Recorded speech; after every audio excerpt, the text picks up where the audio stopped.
Today in Across the Fence, it's apple season. We're going to learn about the health of this year's crop, and we'll visit the UVM Horticulture Research Center for an in-depth look at the apple research that's helping both the grower and the consumer. Good afternoon, and thanks for joining us. I'm Judy Simpson. Joining me this afternoon is the Assistant Director of the UVM Horticulture Research Center, which is also known as the Hort Farm. It's a pleasure to welcome back Terry Bradshaw. In addition to Terry's work at the Hort Farm, he is also a research specialist with UVM's Department of Plant and Soil Science.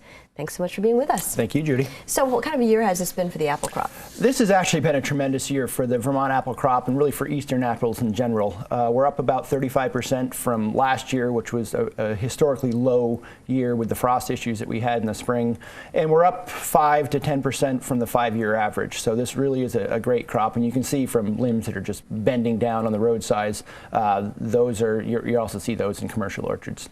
Yeah, usually, the wild apples or the apple trees that have gone by, the apples don't get much bigger than crab apples, but boy, they're huge. They are, and all that rain we had back in June and early July really helped the cells to swell up and set the stage for a large apple crop. Even when things dried off in August, a lot of the fruit size is determined early on in the life of the tree. So that rain was very helpful to apple growers. And so now you were with us last fall and you were conducting research on organic apple production in Vermont. How is that going? It's going well. We're wrapping up the original Organica project, which was started in 2006 to assess the feasibility of organic apple production in the Northeast.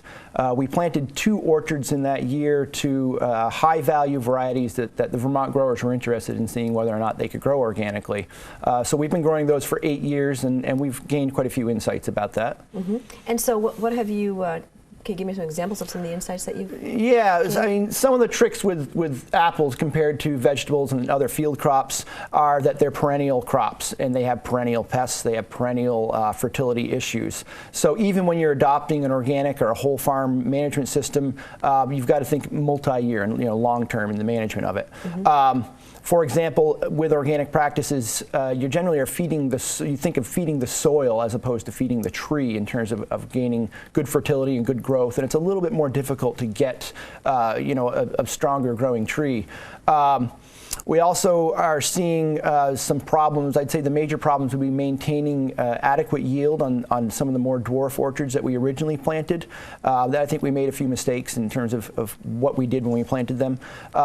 And then I think also maintaining fruit quality in both of those orchards. As you can imagine, there's a lot of diseases and insects that want to feed on those fruit. So we've seen that, for example, codling moth, which is the classic worm in the apple, has been a real problem for us over the years, that I think we've got that figured out this year, of course, in the final year of the study.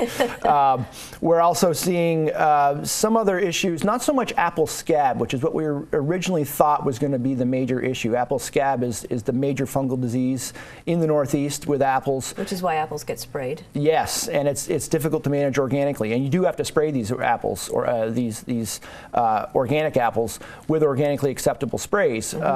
But those materials, you're using basically mineral sulfur and copper materials, have got some other issues. They can be kind of hard on the trees. They can be a little bit hard on some of the other predaceous insects in the orchard, and we're finding some side effects that I think we didn't anticipate as much. So it's been challenging. And so one of the key components of the research is assessing the economic performance. And how are the orchards looking at this time? Well, I like to say it's early. It's really not. We're 8 years into the project. But as the funding for this project is wrapping up, I'm charged with conducting a complete economic analysis, which I'll be doing this winter. So I've added the numbers up in a spreadsheet, but I haven't done a full analysis yet. But I can at least say a few insights that of the 2 original orchards that we planted, one of which was newly planted with brand new bare root nursery trees, the other of which was top grafted onto originally growing 18-year-old trees, so we got really good growth out of those. The economics have been very orchard dependent, so that those younger trees that we were growing from day one under organic management practices really haven't put on the growth, really haven't put on the yield that we want to see, and so the economics are kind of upside down on that. We realized we probably used a rootstock that was not quite vigorous enough to handle organic management practices. The trees are put a little bit too far apart, so they don't fill in their space in the orchards. They have a lot of wasted space. If you think about an acre, you want to grow as much on that acre as possible. So the low vigor, I think, has really set us back there. The top grafted orchard, where we had an orchard that was with trees in really good shape, and when we grafted them, all that energy from an 18-year-old healthy rootstock went into the new grafts. Really has done a lot better. The trick there is that we've had some tree loss, which you can imagine will happen when you do major surgery onto trees. You lose some. Right. So that seems to affect things. And then the fruit quality, and like I mentioned, the codling moth has been an issue. Some of the fruit rots have been an issue. So, but some of the varieties in that orchard do look like they're going to have a net return, a positive net return.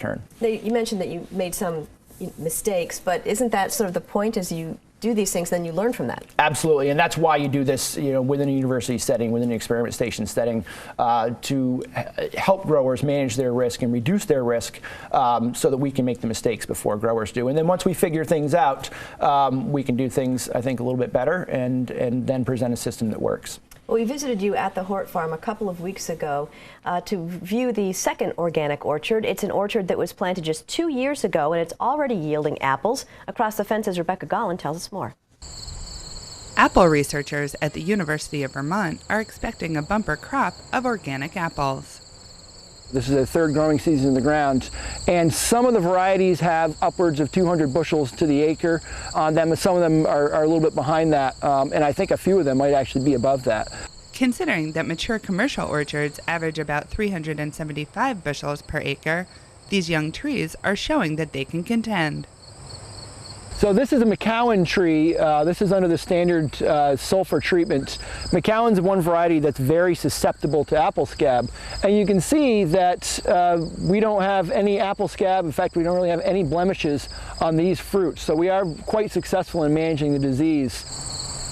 In a traditional orchard, a tree is grown without letting fruit develop for 4 to 5 years, which gives it time to grow large enough branches to support the fruit. It can take 15 years for that tree to produce a full crop. In this test orchard at the UVM horticulture farm, the support is built in. This is called a tall spindle planting system. The idea with the system is to put the trees really close together and to spread the limbs out in a way that changes the hormone flow in the branch. It's called training your trees, and you encourage fruiting very early on. This orchard is tied to wires and poles, much like a grape trellis. That is the support system for the life of the orchard. So rather than growing wood that will hold the tree up and hold the fruit up, we build the system, we build the trunk, if you will, and then we encourage a lot of fruit without overproducing and having issues. This research is a continuation of the Organica project, a